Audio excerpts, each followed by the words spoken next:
Hello friend, welcome to Mihu food kitchen. আজকে তোমাদের সঙ্গে আমি শেয়ার করব ছিটা পিঠের রেসিপি। আজকে আমি পারফেক্টভাবে তোমাদেরকে রেডি করে দেখাবো। প্রথমে আমি নিয়ে নিয়েছি একটা বাউল, আর এর মধ্যে দিয়ে দেবো আমি 1 কাপ চালের আটা। তোমরা নিজের পরিমাণ মতো নিয়ে নিতে পারো। এরপর আমি এর মধ্যে দিয়ে দেবো স্বাদ মতন লবণ। এবার এই দুটোকে আমি মিক্স করে নেব ভালোভাবে। এর মধ্যে দিয়ে দেবো সর্ষের তেল 1 চামচ। তোমরা চাইলে এখানে সাদা তেলও ব্যবহার করতে পারো। এবার এটাকে আমি ভালোভাবে মাখিয়ে নেব। আমি 1 গ্লাস জল নিয়েছি। এখানে আমি অল্প অল্প করে জলটা দিব, আর আস্তে আস্তে আমি একটা ঘোল তৈরি করে নেব। একেবারে জল দিলে হবে না, আস্তে আস্তে করে অল্প অল্প করে প্রত্যেকবার একটু একটু করে দিয়ে ঘোলটা তৈরি করে নিতে হবে। একদম পাতলা হবে। এবার আর একটু জল দিয়ে এটাকে পাতলা করে নেব।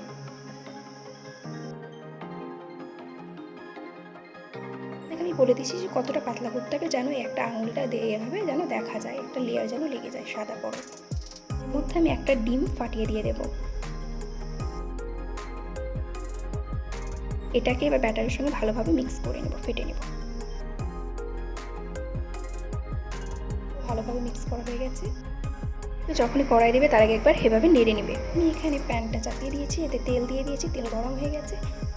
মধ্যে আমি ব্যাটারটাকে দিয়ে এভাবে গোল করে শেপ করে নেব।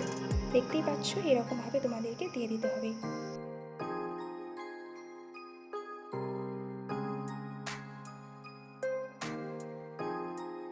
এবার এটাকে ঢাকনা দিয়ে রেখে দেবো। কত পারফেক্টলি হয়ে গেছে।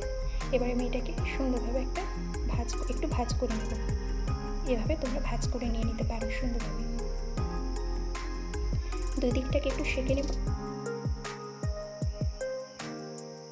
দেখো, তৈরি হয়ে গেছে আমাদের এই রেসিপিটা। কেমন লাগলো ভিডিওটা? যদি ভালো লেগে থাকে তো অবশ্যই লাইক করে চ্যানেলটাকে সাবস্ক্রাইব করে দেবে নতুন নতুন ভিডিও পাওয়ার জন্য।